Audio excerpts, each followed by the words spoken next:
ബിസ്മില്ലാഹി റഹ്മാനി റഹീം. സൂറത്തുൽ ഹജ്ജ്, അതാണ് നമ്മുടെ പ്രതിപാദ്യ വിഷയം. സൂറത്തുൽ ഹജ്ജ് നിരവധി പ്രാധാന്യമുണ്ട്. ഖുർആൻ മൊത്തത്തിൽ പ്രാധാന്യമുണ്ട്. ഓരോ ആയത്ത്, ഓരോ അക്ഷരങ്ങൾക്കും പുണ്യമാണ്. 10 വീതമാണ് പ്രതിഫലം, ഒക്കെ ശരിയാണ്. കൂടുതൽ സൂറത്തുൽ ഹജ്ജിന്റെ പ്രാധാന്യം എടുത്തു പറയുമ്പോൾ മുഖ്യമായി പറയാനുള്ളത്, സൂറത്തുൽ ഹജ്ജിൽ മരണാനന്തര ജീവിതത്തെക്കുറിച്ചാണ് കൂടുതലും പരാമർശിച്ചിട്ടുള്ളത്. മറ്റൊരു കാര്യം, അതായത് ഖിയാമത്തിനെ കുറിച്ചും ഉയർത്തെഴുന്നേൽപ്പിനെ കുറിച്ചും.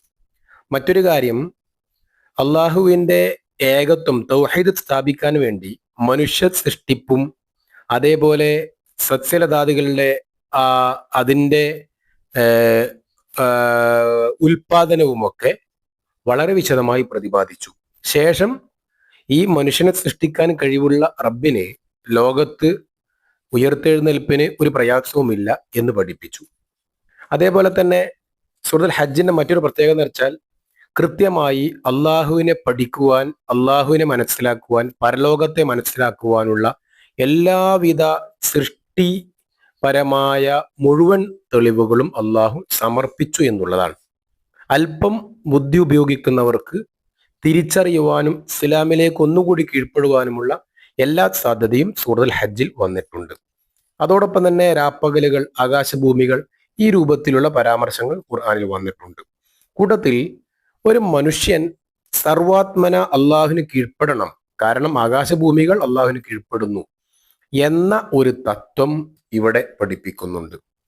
അതേപോലെ തന്നെ ഒരുപാട് പ്രത്യേകതകളുടെ കൂട്ടത്തിൽ മറ്റൊരു പ്രത്യേകതയാണ് സൂറത്തുൽ ഹജ്ജിൽ തിലാവത്തിന്റെ സുജൂദ് 2 തവണ വന്നു എന്നുള്ളത്. ഹജ്ജ് എന്ന പേര് വരാനുള്ള കാരണം ഹജ്ജിനെ കുറിച്ചുള്ള പരാമർശമാണ്. 9 തവണയാണ് ഹജ്ജിനെ കുറിച്ച് പരാമർശം വന്നത്. അതിൽ അവസാനത്തെ തവണ പ്രയോഗിച്ചത്, 9ാം തവണ പ്രയോഗിച്ചത് ഇവിടെയാണ്. ഇത്രയും പ്രാധാന്യങ്ങളുണ്ട്. അവസാനമായി പറഞ്ഞത് ജിഹാദിനെ കുറിച്ചാണ്.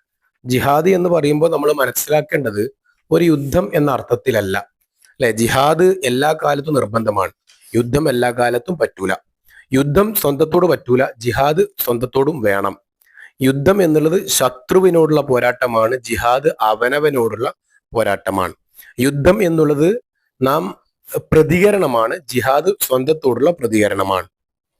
യുദ്ധം എന്നുള്ളത് ശത്രുവിനെ അമർച്ച ചെയ്യുവാനോ ഒതുക്കുവാനോ ഉള്ളതാണ്.